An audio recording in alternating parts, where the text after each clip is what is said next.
Oke.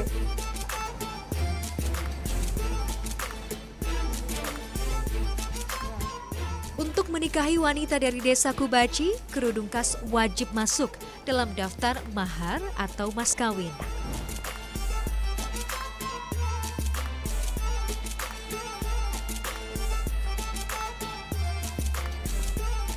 Nah, ini adalah penampilan saya ala wanita Kubaci. Ini baju pakaian tradisional mereka, ini kerudung khasnya. Nah, ini adalah satu lagi ruangan spesial bagi wanita dari desa Kubaci.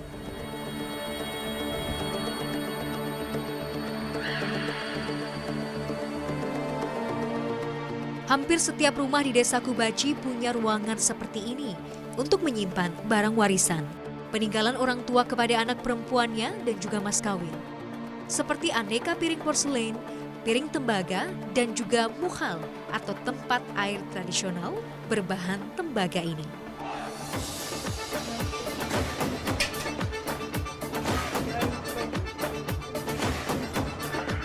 Like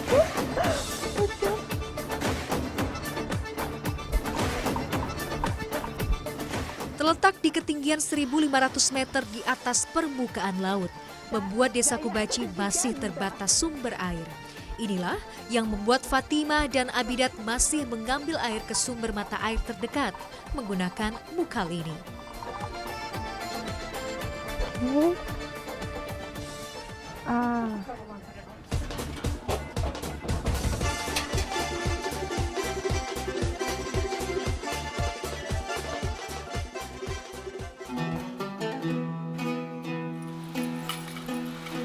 Lain Kubaci, lain pula cerita dari desa Balkar.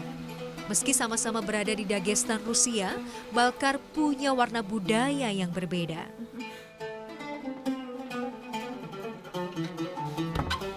Assalamualaikum Zarima. Apa? Dobro utang?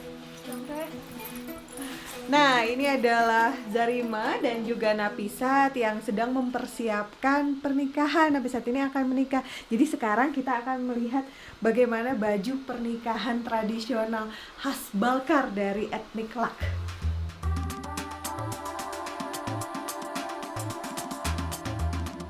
Meski tidak segemerlap baju pengantin modern, baju tradisional suku Muslim Lak punya keunikan dan nilai sejarah tinggi.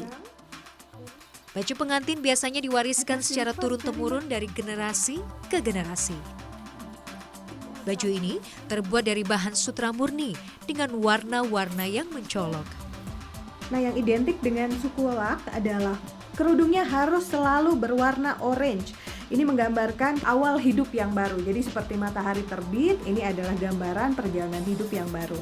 Lalu bagian putihnya ini menggambarkan kesucian, dan ini semua ornamennya terbuat dari silver. Serangkaian hiasan perak yang melekat juga menjadi ciri baju tradisional suku Lak. Seluruh ukiran ornamen perak ini dibuat oleh para pengrajin Balkar tanpa sentuhan mesin sedikit pun. Meski penuh nilai sejarah, sebagian perempuan generasi muda Lak lebih memilih memakai kostum modern untuk pernikahan mereka. Baju tradisional seringnya hanya menjadi pakaian pengiring pengantin atau para penarinya saja.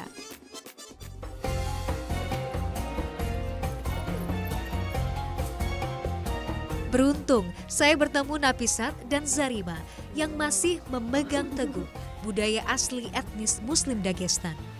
Хотите вы попробовать одежду на себя? Да. Jadi Zarima menawarkan saya untuk mencoba pakaian tradisional mereka. Kita lihat bagaimana orang Indonesia mencoba pakaian tradisional dari suku Lak.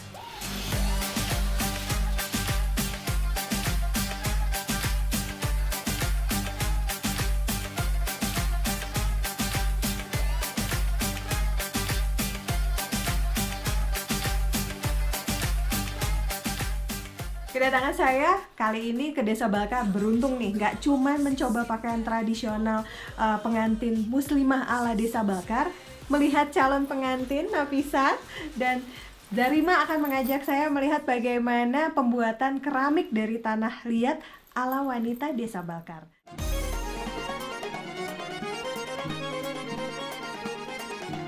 Selain mengerjakan pekerjaan rumah tangga, setiap hari Zarima juga selalu meluangkan waktu untuk membuat kerajinan.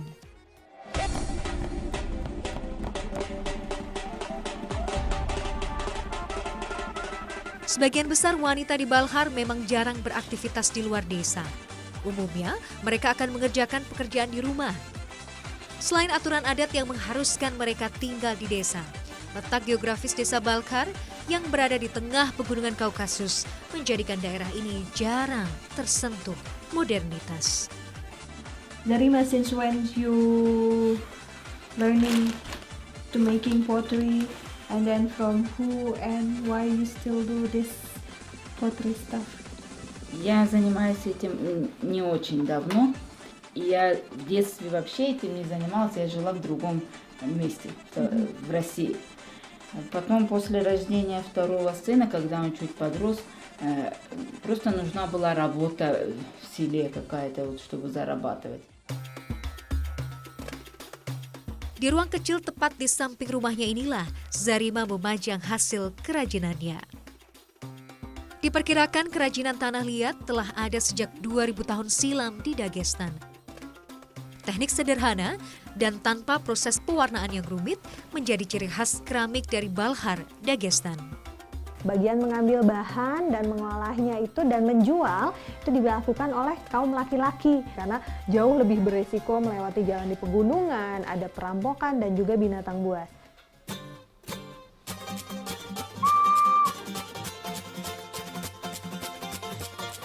Zarima, spasiba Zarima. Assalamualaikum.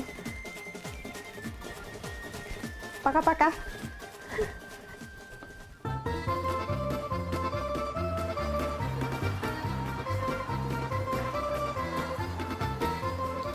Kini, Moskow, ibu kota Rusia menjadi rumah bagi 2 juta Muslim. Angka ini terdiri dari para pendatang dan Muslim asli Rusia. Saya menyusuri Jalan Verskaya. Kawasan ini terkenal di Moskow sebagai area pusat toko-toko bergengsi. Hari ini saya udah janjian mau ketemu dengan salah satu teman Indonesia yang tinggal di Moskow untuk ketemu dengan salah satu muslimah yang tinggal di kota Moskow. Aci! Apa kabar? Baik. Perjalanan yang jauh pasti ya? Ya, kita siap-siap ketemu Natalia ya? Iya, langsung ya. Kali ini saya dan Aci memilih menggunakan jalur metro atau kereta bawah tanah untuk mencapai tempat tujuan. Di Moskow, metro tak hanya sekedar jalur transportasi umum, namun juga indah seperti ruang pamer karya seni. Seperti di stasiun Komsomolskaya ini, berhiaskan gaya barok, gambaran kejayaan pemerintah di era Stalin.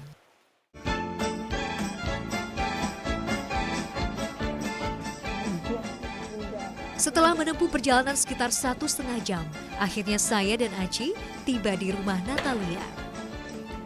Assalamualaikum. Alhamdulillah. Fine. Alhamdulillah. Oke.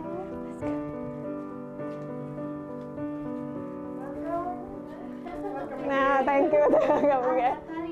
Inilah Natalia Narmin Ichaeva, wanita kelahiran negeri beruang merah yang tersentuh damainya Islam. Jadi ini adalah Natalia, dia adalah salah satu muslimah Moskow yang membangun agensi muslim yang membantu para muslimah di Moskow untuk memulai bisnis usaha mereka.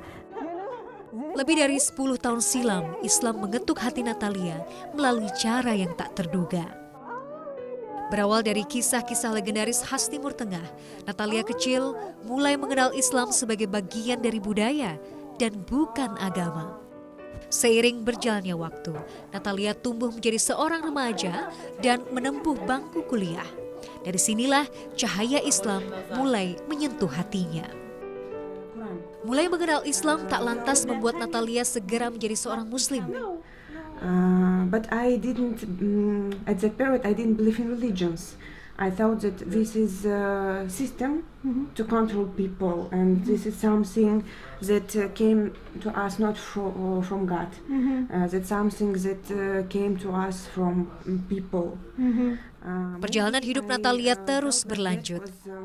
Di tengah kesuksesan karirnya sebagai seorang staf hubungan publik, Natalia kembali tergelitik mencari tahu tentang Islam. Teori yang dikemukakan oleh seorang ilmuwan bernama Greg Braden tentang kuantum fisika menjadi titik kunci keislaman Natalia. Hampir seluruh hidup Natalia berubah. Ia semakin haus mencari tahu tentang Islam. Ia berhenti bekerja dan mulai mengenakan hijab. Kini sekian tahun berlalu, ketika ia telah menjadi seorang muslimah, menikah dan mengandung calon buah hati, ia masih mendambakan satu hal. The most big dream of my life is to bring my parents to Islam. Inshallah. Inshallah, amin. Meski berbeda keyakinan, orang tua Natalia yang tinggal di sebuah kota kecil di utara Rusia begitu menyayangi putri mereka. Di tengah obrolan kami, rupanya Natalia menyiapkan hadiah kejutan untuk saya. Serangkaian barang khas Rusia menjadi buah tangan silaturahmi saya hari ini. So you can take it with you on Indonesia to remember the taste of Russian winter. Yes, of course. Thank you. You're welcome. So Natalia, it's not only you have a surprise. I also have a surprise. Oh, This so is a sweet. traditional fabric from Indonesia. Oh, mashallah, I Named love batik. it. Saya juga tak ingin kehilangan kesempatan membahagiakan sahabat baru saya. Oh, Maybe you could wear it. Thank you. And this is, we call it sajada. You have, I thought you also have one Yes, like this. for praying. Yeah, yes, for praying. Yeah, Mashallah. it's with. Another one is, this is cover Yes. for namaz. Oh, mashallah. It sounds weird at the beginning. Maybe you put Uh-huh. anything here. Like this. Cup. That? Yes. Yes. This is for praying, and this is here. I don't know what to say. No, this is Indonesian size. Yes, I think it's great. So Maria will fit us very good. Did you like it? Yes. Nah, jadi biasanya kalau kita di Indonesia menggunakan mukena, kalau di sini untuk sholat atau namaz dalam bahasa Rusia, biasanya Natalia menggunakan ini, pakaian untuk sholat. Jadi pakaian menyerupai abaya dan dilengkapi dengan bagian kerudung. It's beautiful. Yes, I love it. So-